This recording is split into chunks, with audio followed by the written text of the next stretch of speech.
Welcome to the first episode of the Wibbly-Wobbly-Geeky-Weekly podcast. I'm Joe. And I'm Dave. And I've been to the dark side, and I ate all the cookies. Wait, what? You heard me. They were chocolate chip. Why the hell didn't you invite me? Because then I'd have to share. How's it going, Joe? You're an ass. It's going good, dude. What have you been up to this week? Looking for work, as per usual. Yeah, same here. But at least I found something to supplement the extra time on my hands. What's that? This podcast. Oh, so nothing good then? No. Oh, okay, just double checking. Before we start, I would like to maybe give a small shout out to the families in Newtown, Connecticut. We are from Connecticut, if you didn't know already. And we would like to give a shout out to the families of that massacre that happened at the school and wish them our best. Definitely. Just a lot of craziness going on with that, and our hearts go out to the families and everything. We wish you nothing but the best, and we're very, very sorry for everything that has happened to you. But in the meantime, basically on with the show. First off, apologies for how long it has taken to get all of this up and running due to massive internet problems on my end. A recording that has been the sands of time, and just having the actual time to do it has been a royal pain in the ass. Yeah, it does sometimes, because then it interferes with certain other things. Exactly. So, first off, what we're going to do is we're going to cover some news, and I'm going to let Dave go on with the first story of the day. Well, one of the first stories of the day is that they have possibly a storyline in the works, or a place anyway, from where they're going to be setting Star Wars Episode 7. Now, according to comicbookmovie.com, that the location of filming will be in Yavin 4, which is the planet where the Rebel base was in Episode 4. Right, that's where they launched the attack for the Death Star, correct? Yes. Okay. And according to this, Luke Skywalker reportedly sets up a new Jedi Academy on Yavin 4. Okay, so basically they're hoping to get Mark Hamill back is what I'm assuming by this as well. Well, he said he would do it, and he would, because he's been put on a weight a few years, over the past few years. He's willing to shape up and, get, set for the part. Because that's one of the parts that made his career. Oh, yeah. Well, now, what he's got to do, though, is he physically start to look like Skywalker again, but he's got to talk like the Joker during all his scenes. No. That would be awesome, the Joker with a lightsaber. I've already seen it. It's called Darth Joker. It's got two bang flags come out each side of the lightsaber. That's not the same thing. That's no fun. All right. Next story. That's on you. All right. My next story is they have announced an autumn 2013 release for the new Riddick movie. There doesn't seem to be a name for it just yet, but I'm sure that'll come as we get more information on the story. Just purely out of curiosity, what do you think of the Riddick movies so far? That being Pitch Black, there was an animated one, and then the Chronicles of Riddick. I haven't seen the animated one, but Pitch Black I liked because it was a survival movie. It had to do with survival. The second one, a lot of people didn't like but from my perspective, it, had a message across to, the consequences of, you have consequences for your actions. Yeah, well, now I've seen the animated one. Pitch Black, I didn't care for when I saw it in the theater. It had Claudia Black. Yes, and she was in it for about 30 seconds. For those of you who don't know, Claudia Black was in Farscape. She played Erin Soon, and she was in Stargate for the last 2 seasons, and I cannot think of the character's name at the moment. But, now, the extended edition of Pitch Black, I enjoyed. The animated sequence, which does fall squarely in between both movies, helps the second movie make more sense, but I still think the second movie was dull as dirt. It really was. It's one of those, it looked pretty, but if you tried to follow the story, there really wasn't one. You know what? I take that back. There was one. It just wasn't a very good one. Yeah. And it was very creepy with all the necromancers and all. Yeah, it was. Yeah, it was. But what can you do? And you'll have to forgive me. That's my phone going off at the moment. It's very unprofessional. Yeah, of course it is. Because I called that earlier. I says, it's my mom's birthday. I tried to call her when we weren't recording. No answer. So I told everybody, I said, she's going to call while I'm recording. Bingo. So, I'll just have to call her back in a while. But you'll have to forgive that. But yeah, that's really all we've got at the moment. It looks like, actually it says here September 6th. So, and it's getting both the conventional theatrical run and an IMAX run, which, duh. And I won't be surprised when they turn around and say, it's going to be in 3D and 8 different styles of it as well. What is it, Titanic? Probably. But as for the next story, Dave, unless you have anything else to say on Riddick, it's... Nah. Okay, it's your go. Except your brother will be very excited. Yes. He likes Riddick movies. Yes, he will be. Or basically, he likes anything with Vin Diesel. That's it.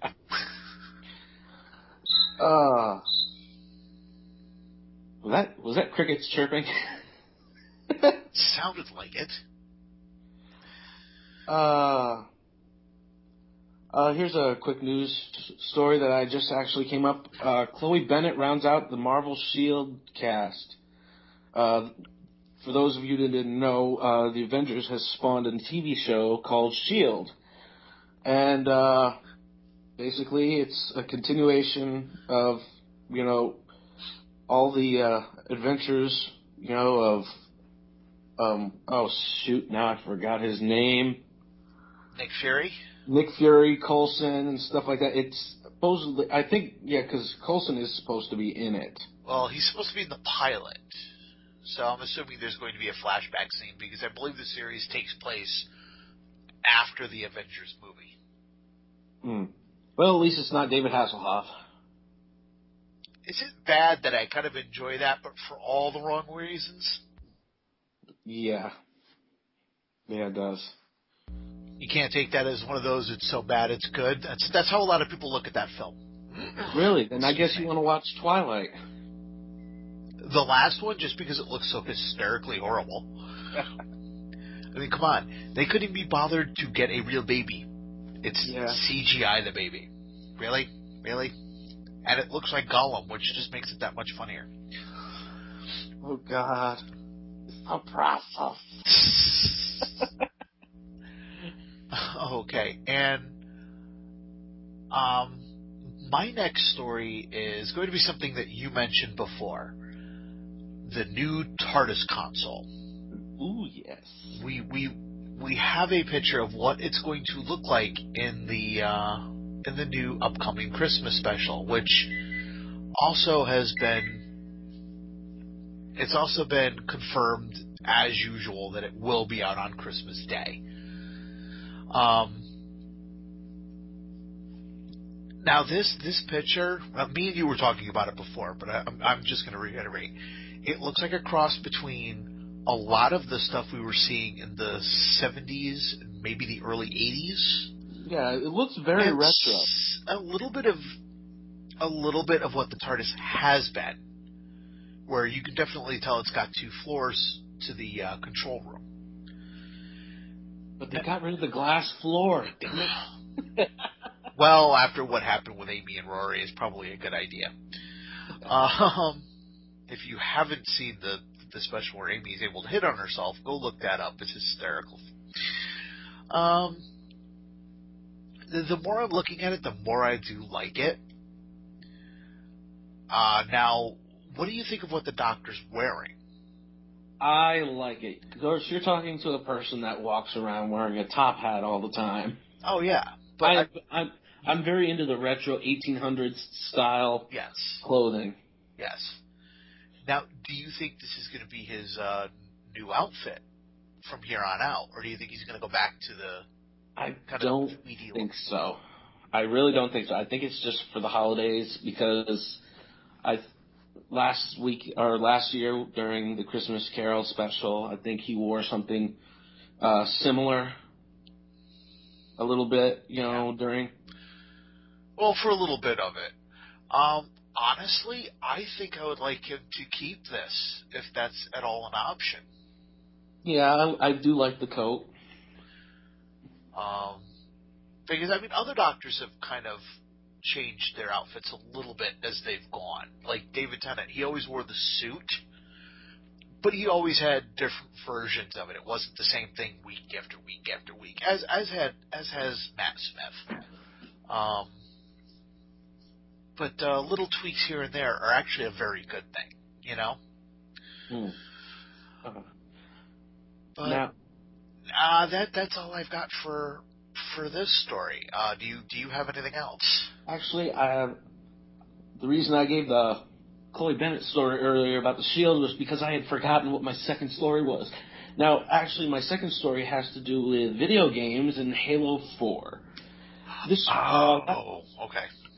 Last week, 343 Industries and Microsoft released a free DLC, which was their Crimson Map Pack. I personally downloaded this. I got it for free. Less than a week later, yesterday, there was a, an update, and it erased the Crimson Map Pack that I had already downloaded. According to the forums at Microsoft and 343, they had originally, quote unquote, put it down as being a 2-week trial of the maps, but it hasn't even been a week. So I call bullshit, and I think they are just trying to cover their tracks. So basically, they're trying to claim that this was an open beta test. Yeah. Yeah, somebody's going to call them on their bullshit. Eventually, they're going to have to come out and explain what happened. Because, this is a case where if it got wiped out due to the update and they just straightforward apologized and said, we'll fix it as quickly as we can, people would accept that. People would be like, not happy about it, but as long as they're going to try and fix it, okay. Don't come out and say, oh, well, hey, this is what it actually was, when you're full of crap and everybody knows it. Oh, because I was excited. I'm like, ooh, great. I got the map pack for free. And for them to pull it out from under me and tell me, no, you can't have it, it's a test, right when they... And now, the only thing I could think of is it wasn't meant to go out free.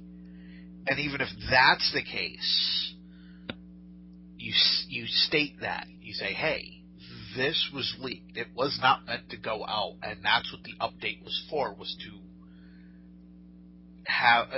take it back when it wasn't supposed to be released, or however you want to word it.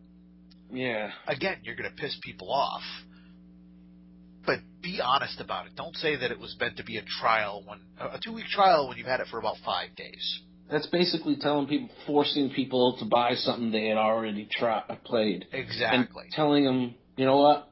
Oops. Yeah, that's pretty much what's gonna happen here. Now, there are going to be plenty of people who are going to turn around and buy it anyway, which Oh. that's their prerogative. Personally, after that, I wouldn't. Well, me, I'm not out anything specifically. I'm not out any money, but it is very annoying to the gamer in me. Right. And from what I've heard, this is actually the first big misstep for Halo. Well, it's not done by Bungie anymore. That's what I was going to say is, now, they seem to be doing well without Bungie, but... The game itself is fun. It's great the way you, the episodic, Spartan Ops, which is basically, you play 5 levels, and there's a video in between each level, or each episode you get to watch. Right. That contributes to the story, and it's going to keep going. Right now they're on their mid-season break, but they updated the graphics. They've actually made it harder, because one thing I even though I like the last few Halo games, they were very easy. And making the game harder actually makes me feel better about video games. Yeah, because you don't want them too easy. You want a bit of a challenge. But for somebody like me who's a very casual gamer, you don't want it to get to a point where even on easy, it's so difficult that you can't finish the game.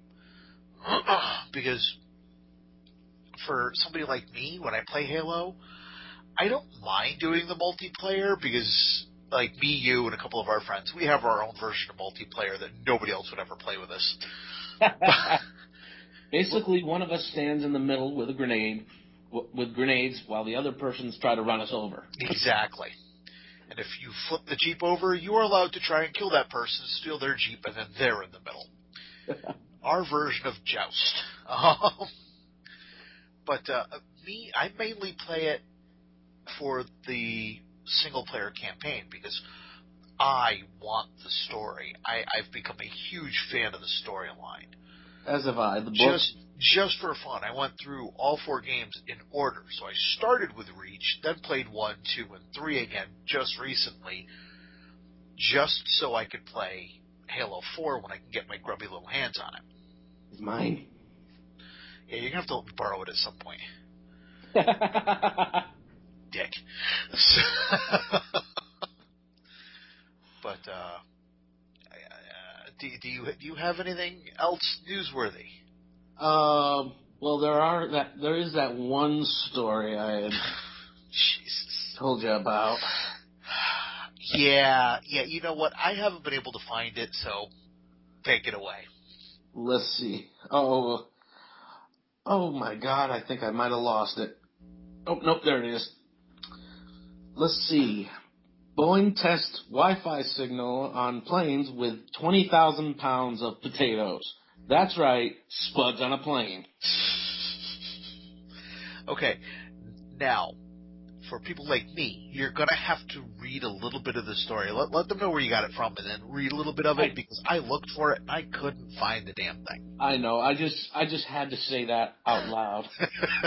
It's still hard to comprehend. Yeah. Basically, people like to have their Wi-Fi. And, with recent events like, let's say, Alec Baldwin playing Words with Friends. Yeah. They don't like you using, Wi-Fi on the plane. So they are testing. Let's be a little specific here. They don't like you using it during takeoffs and landings because they're genuinely scared it could screw something up in the cockpit. Once you're in flight, they don't give a damn. Yeah. But I'm sorry. Please continue. But they are testing this new Wi-Fi, signal by flying a plane that's, just a random plane, 30,000 feet, with potatoes instead of dummies as passengers. 20,000 pounds of potatoes. What a waste of French fries. Yeah, no shit. Now,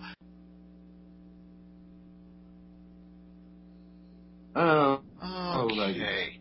Yeah, sorry about that. I completely lost my internet connection, so we had to take a couple-hour break to get that all sorted out, and said the hell with it and had a little dinner and everything. So we're back, and where now were we? We were talking about potatoes. we're talking about potatoes on a plane. Um, yeah, my question that I was going to ask is, now you said that they were using these potatoes to test their Wi-Fi on an airplane, correct? Yeah. Maybe in place of real humans. Okay, that part I kind of figured, but how are they testing the Wi-Fi? Are the potato eyes sentient, tapping computer screens? Do you know or what? I don't know anything about that. It's just weird. Oh yeah, I'll give you that. We noticed that, but yeah, okay, that's just bizarre. I don't even know what else to say to that. I really don't. But yeah. I'm stuck for words on this one because it's just so freaking bizarre. Yeah. But okay. Next up is going to be our movie review. And yes, we know everybody else has reviewed this movie, but we're doing it anyway because it's the only new movie we've seen this week. And that would be The Hobbit, An Unexpected Journey. Now, Dave, I know this is not your normal genre of movie. You're not really big into this, but I want your thoughts on what you liked and didn't like about the film. I am not a Wizards and Warcraft geek. That is correct. But, well, neither am I, but I still, You watch Lord of the Rings and Harry Potter and all those movies. I'm not into those.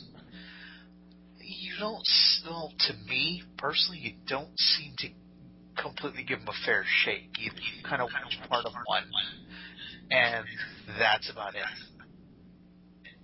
It's just, it's just the whole aspect is ridiculous. Of course, the movie has so many different plot holes, for me anyway. Of course, I'm reading into it.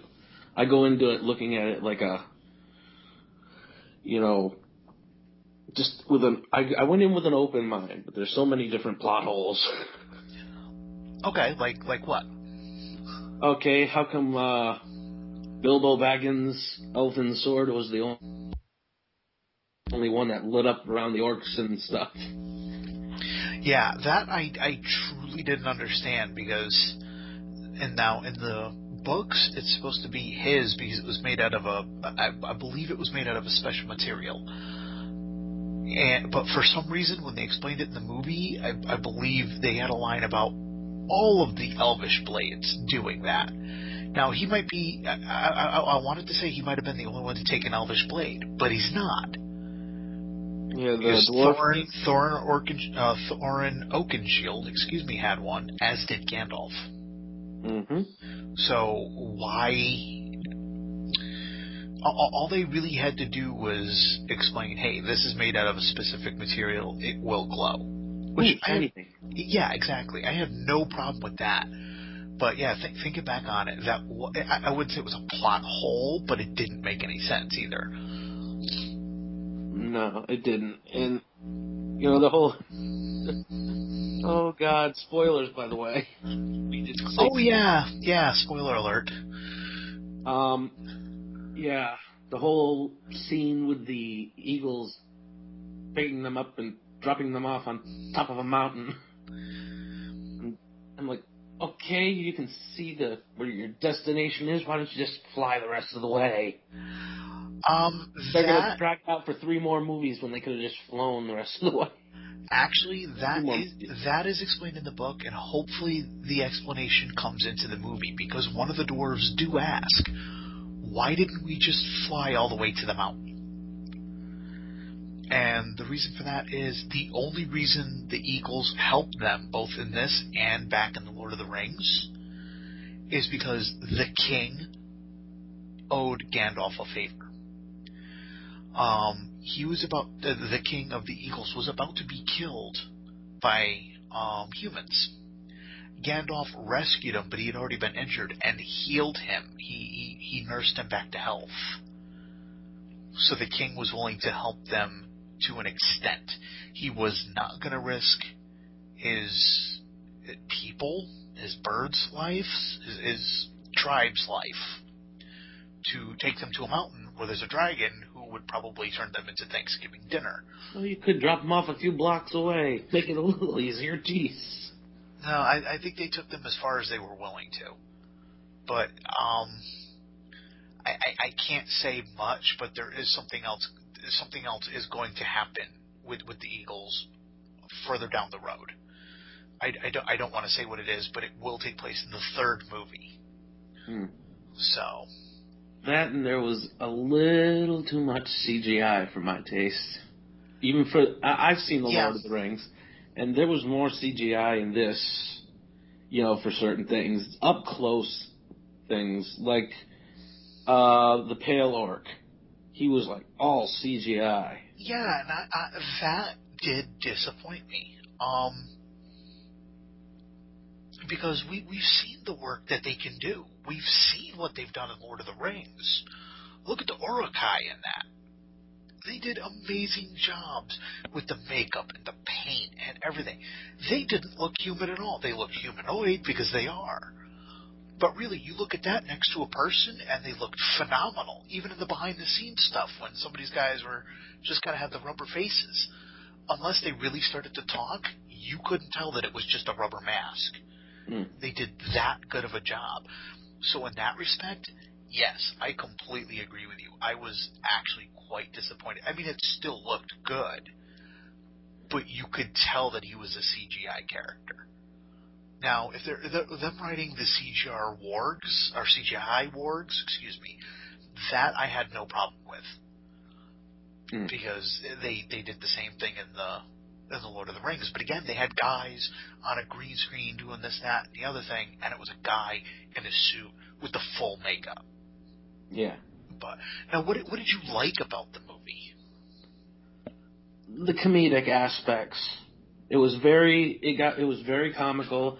And I'd have to say my favorite scene, though, was all the dwarves sitting around the fire at Bilbo's house starting to sing about how, what happened to their home. The song about the Misty Mountain. Yeah. Yeah, that's a beautifully done scene. Because it's all of their emotion is in that song, and you can see that that's kind of what gets Bilbo into seriously considering going. Well, not just because that. They've got that shot of him sitting on the bed listening to this, and he looks sad that they've lost their home. And like I said, again, the comedic aspect was great. They had the three Stooges trolls. Yes, yes, and 90% of their lines are taken straight out of the book. Now, honestly, because Peter Jackson, he loves these books, but he doesn't care for wizards that much, which is kind of odd, considering that one of the main characters is a wizard. But whatever. Now, in the movie, it's Bilbo stalling for time and getting them to kind of fight amongst themselves. In the book, it was actually Gandalf. What he did is he would mimic one of the voices, because they're like, okay, we're gonna sit on them and turn them into jelly. And one of them's like, yeah, but I kind of like them smoked. Why don't we skin them? And it would start the argument over again. And he would do it just long enough, and then he comes out and says, may the sun take you, and hits the rock, and they turn to stone. But I thought it was I thought it was interesting that they used Bilbo in that role. But it works for the movie because it gives him something to do rather than just be there. Exactly. It shows that Bilbo is quick on his feet. no pun intended, and that, not to be crass, but he's got a set. He was the one who was willing to stand up and say, hey, this, that, and the other thing, and kept them going until Gandalf showed up. I've got a parasite as long as my arm. Yes, that is a line from the movie, and it is hysterical. But it's just brought on a whole new conversation among our circle of friends, too, so... Yes, it has. Yes, it has. But now, again, considering that you don't normally go for these type films, did you enjoy it? Did you have fun? At the end of the day, that's the important thing. You know what? I enjoyed the movie. You know, it's, like I said, it's not my taste. Probably not something I gave The Lord of the Rings a chance. I watched the movie. I mean, Christ, even the freaking mountains walked in this movie. Well, they didn't walk so much as have Rock'em Sock'em Rocks, as you put it in the movie theater. But giant rock mountains fighting each other. Which I don't remember that being in the book now. But then again, he also, to help fill in a lot of the story, is taking stuff from the appendices. So people who've read the book say, I don't remember this meeting between Gandalf and Galadriel and Elrond and Saruman. Well, that wasn't in the novel proper. If you go to the end of Return of the King, to fill in those holes, there is an entire history that takes up a quarter of that book, which fills in holes in The Hobbit that explains what Gandalf was doing. So some of the stuff that's going to be in these movies comes from that appendices. Well, I've never read the books myself. And you know what? I know for you probably wouldn't care for it just for the way it's written. It's written very Shakespearean. Dude, I read the original John Carter. Yeah, but even for that time period, it's still a much more modern language. Where in The Lord of the Rings and The Hobbit, it's thou art going to do this and that style of language, exactly. Now, my favorite scene in the movie is also my favorite scene in the book, is also my favorite scene in the animated version. And that would be the chapter called Riddles in the Dark. Yeah, and I had trouble with that. You had trouble with the Gollum scene? Yeah, the whole thing was, I couldn't understand at all, Gollum's answers. Really? I couldn't understand his answers at all. Huh. It was a little, I don't know if it was more mushy than it was in the first, 3 movies. Well, maybe it's the fact that he hasn't played the character in almost 10 years, too. May have had something to do with it. But I personally, I had no problem understanding him at all. I understood him just fine. Personally, I love that scene. It's pretty much exactly what I envisioned every time I've read the book. I think they both gave wonderful performances, especially Andy Serkis, and he's been doing. Andy Serkis does not get nearly enough credit for what he does. I mean, he's done Gollum in 4 movies now. Granted, we didn't see much of him in Fellowship of the Ring, but we heard him. So he's been doing the voice the entire time. He does the motion capture for it. He also did all of the motion capture for King Kong. Yeah. He also did all of the motion capture in Rise of the Planet of the Apes, and he's coming back for the next Apes movie. He deserves some recognition. He deserves an award of some kind. Because this is becoming a mainstream way of acting now. Yeah.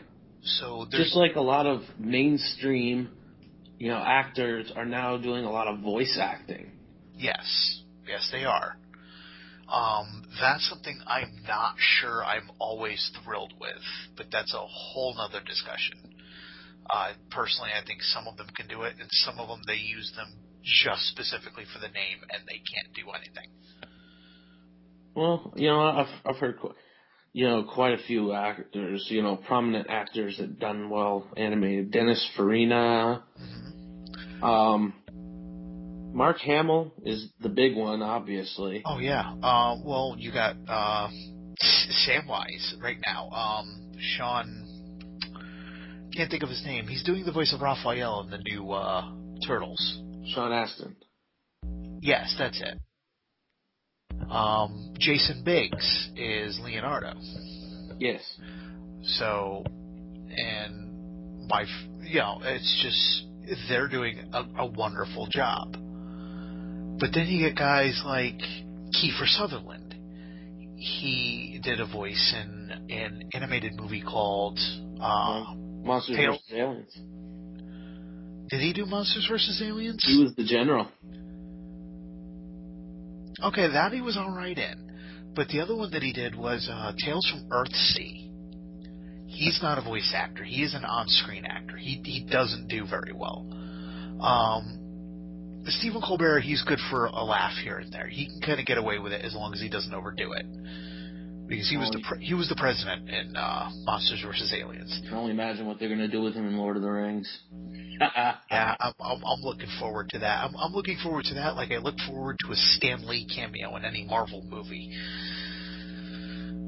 But so now we'll wrap this up, and then we've got one last segment.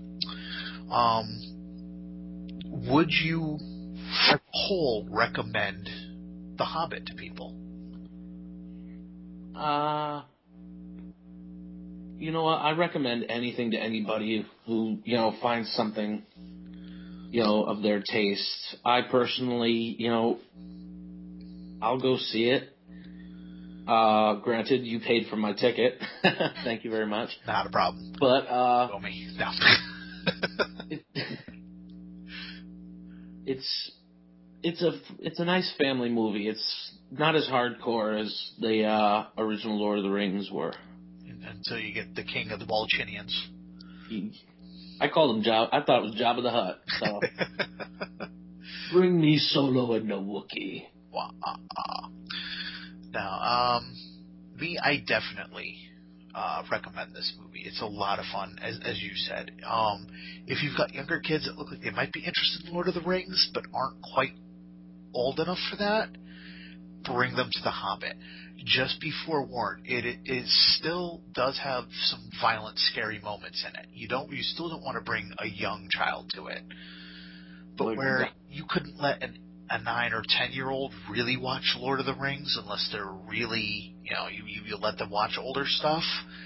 This one you can bring an 8, 9, 10-year-old to. Because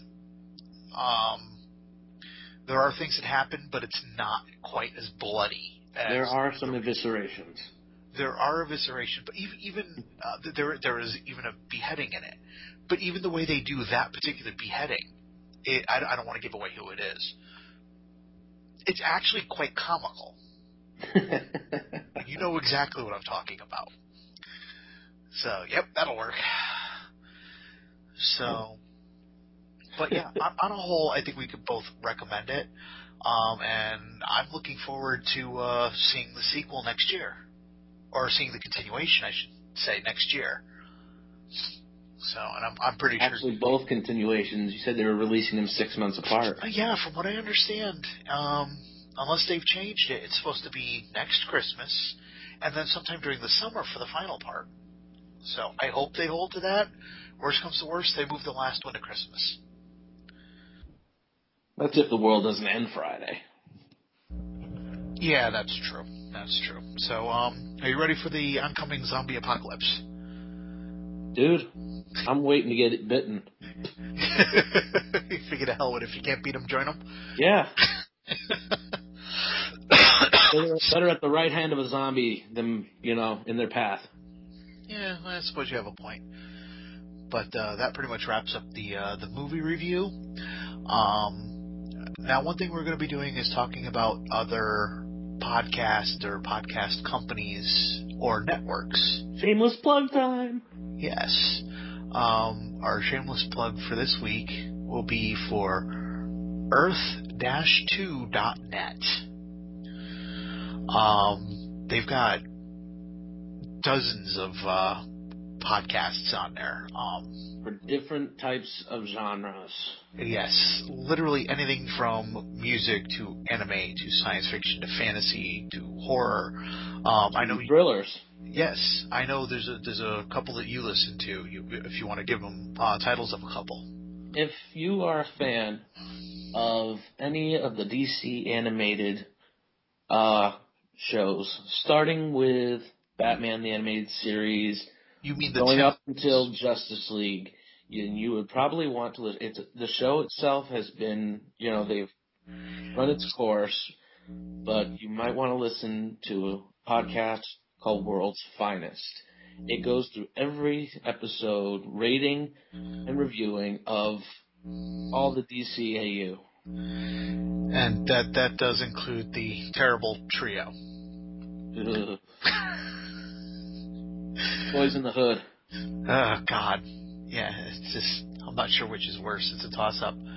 Another one is if you're a Doctor Who fan. It's called Bigger on the Inside, and they are watching every Doctor Who story. If it's a non-complete story, they're looking at a reconstruction, but they have gone all the way back to 1963 and started with William Hartnell, and currently they're up to the David Tennant years. As a matter of fact, they've just started the 10th Doctor and Martha stories. Martha! So, excuse me, folks. I'm sorry. I've got a little bit of a cold going on. So if you hear me clearing my throat, I apologize. If you're into Joss Whedon, they have a show called Big Damn Heroes, and they're covering Buffy and Angel. They're going to be covering, if they haven't already, Firefly, Dollhouse. Anything Whedon's done, they're going to cover it.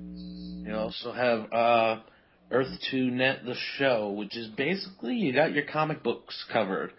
They review a lot of comics that have come out, and they also do some movie reviews. I've recently listened. They have been doing. I think the last one I listened to was the original Star Wars trilogy, as well as they did a review of Dick Tracy.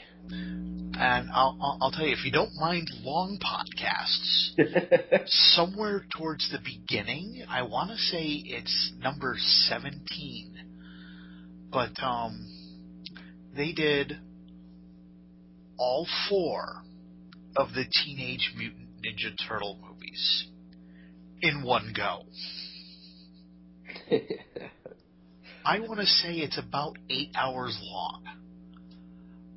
But dear God, is it worth it? It is so much fun to listen to them. Oh, yes.